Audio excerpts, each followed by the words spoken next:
Assalamualaikum warahmatullahi wabarakatuh. Halo sahabat beriman, apa kabar semuanya? Semoga kita selalu dalam lindungan dan rahmat Allah Subhanahu wa Ta'ala. Hari ini kita akan merenungkan sebuah topik yang pasti akan kita hadapi. Sebuah kepastian yang seringkali kita lupakan dalam kesibukan dunia. Kematian. Dalam Al-Quran, Allah berfirman, "Kullu nafsin zaikatul maut," yang artinya, tiap-tiap yang berjiwa akan merasakan mati. Ayat ini yang diulang di beberapa surat, seperti Ali Imran ayat 185, Al-Anbiya ayat 35, dan Al-Ankabut ayat 57, bukan hanya sekedar pemberitahuan, tapi sebuah pengingat agung yang syarat akan makna. Mari kita coba bedah lebih dalam. Apa sebenarnya makna di balik frasa "setiap yang bernyawa pasti akan mati"?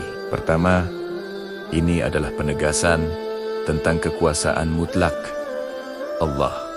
Manusia, dengan segala kecanggihan teknologi dan ilmu pengetahuannya, tidak akan pernah bisa lari dari takdir ini. Firaun yang begitu berkuasa, Korun yang hartanya melimpah ruah, semuanya tunduk pada ketetapan ini. Ini mengajarkan kita untuk senantiasa rendah hati. Karena sehebat apapun kita tetaplah hamba yang lemah di hadapan Sang Pencipta. Kematian adalah bukti nyata bahwa hanya Allah yang Maha Kekal, Al-Baqi. Kedua, kematian adalah sebuah gerbang, bukan akhir dari segalanya. Banyak dari kita mungkin merasa takut saat membicarakan kematian, membayangkannya sebagai titik akhir yang gelap. Namun, Islam mengajarkan kita sebaliknya. Kematian adalah transisi, perpindahan dari kehidupan dunia yang fana menuju kehidupan akhirat yang abadi. Dunia ini ibarat ladang tempat kita menanam, dan akhirat adalah tempat kita memanen hasilnya. Apa yang kita tanam di sini, itulah yang akan kita tuai di sana. Ayat ini seolah berbisik di telinga kita.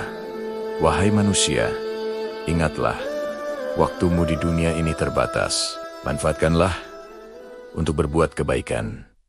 Karena setelah kematian, tidak ada lagi kesempatan untuk beramal.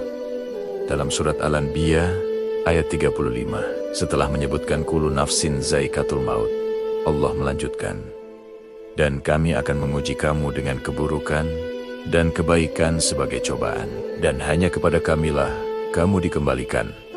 Ini poin yang sangat penting. Kehidupan kita dengan segala suka dan dukanya adalah sebuah ujian. Kekayaan adalah ujian, kemiskinan juga ujian, kesehatan adalah ujian, sakit pun demikian. Allah ingin melihat bagaimana kita bersikap dalam setiap kondisi tersebut. Apakah kita bersyukur saat diberi nikmat? Apakah kita bersabar saat ditimpa musibah? Semua itu akan menjadi penentu nasib kita setelah melewati gerbang kematian. Kematian adalah momen di mana lembar ujian kita ditarik, dan kita akan dikembalikan kepada Allah untuk menerima hasilnya. Coba kita renungkan sejenak. Jika kita tahu bahwa sebuah perjalanan pasti akan berakhir di satu tujuan, tentu kita akan mempersiapkan bekal terbaik untuk tujuan tersebut, bukan? Begitu pula dengan hidup ini. Tujuan akhir kita adalah kembali kepada Allah. Bekal apa yang sudah kita siapkan? Apakah salat kita sudah benar-benar khusyuk? Apakah sedekah kita sudah ikhlas karenanya? Apakah lisan kita lebih banyak digunakan untuk berzikir, atau justru menyakiti sesama? Pertanyaan-pertanyaan inilah yang seharusnya selalu ada dalam benak kita setiap hari. Kematian juga berfungsi sebagai pemutus kenikmatan duniawi. Rasulullah Shallallahu Alaihi Wasallam bersabda, "Perbanyaklah mengingat pemutus kelezatan, yaitu kematian."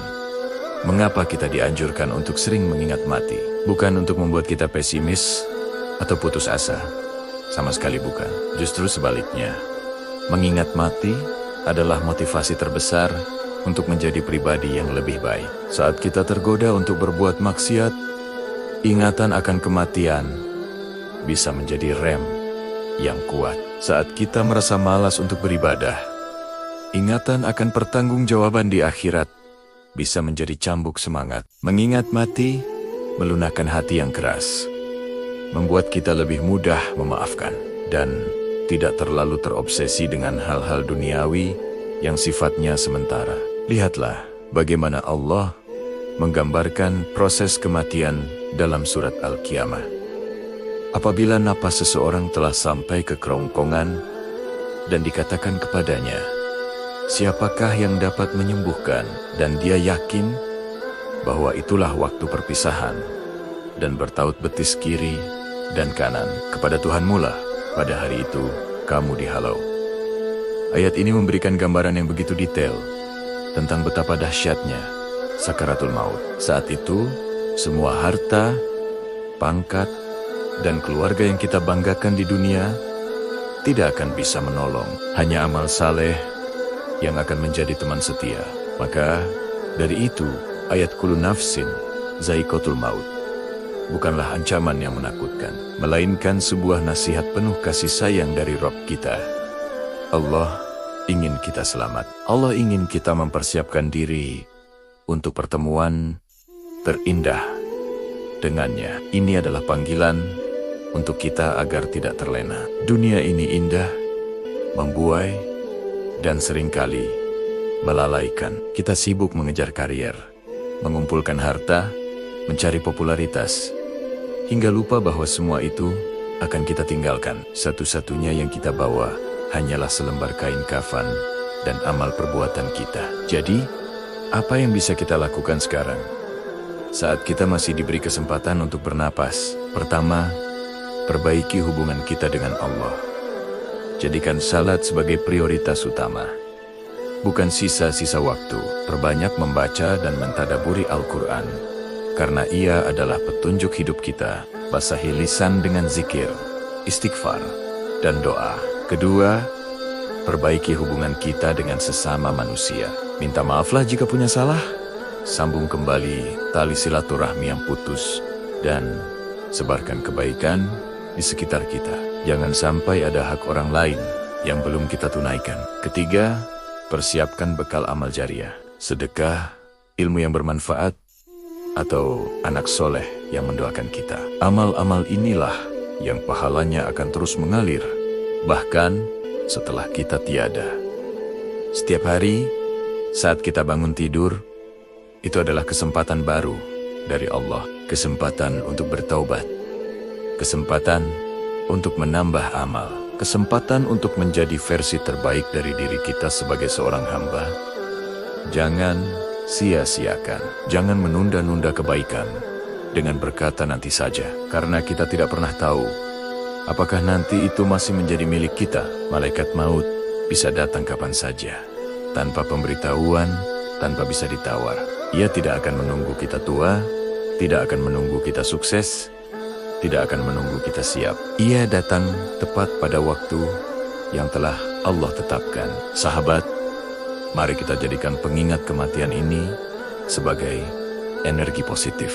Energi untuk lebih giat beribadah, lebih semangat berbuat baik, dan lebih bijak dalam menjalani setiap detik kehidupan yang Allah anugerahkan. Kematian bagi seorang mukmin bukanlah akhir yang tragis, melainkan awal dari istirahat panjang dari segala kepenatan dunia dan permulaan dari kenikmatan abadi di surganya. Semoga kita semua termasuk orang-orang yang husnul khatimah, yang saat nyawa kita dicabut, kita dalam keadaan terbaik, dalam ridho Allah subhanahu wa ta'ala. Semoga kita dipanggil dengan panggilan terindah. Wahai jiwa yang tenang, kembalilah kepada Tuhanmu dengan hati yang puas, lagi diridhoinya. Terima kasih sudah menyimak sampai akhir. Semoga apa yang kita bahas hari ini bisa menjadi pengingat bagi saya pribadi dan juga bagi sahabat semua. Mari kita saling mendoakan agar senantiasa istiqomah di jalan kebenaran hingga akhir hayat. Jangan lupa untuk bagikan video ini jika dirasa bermanfaat, agar semakin banyak yang mendapatkan faedahnya. Sampai jumpa di video selanjutnya. Wassalamualaikum warahmatullahi wabarakatuh.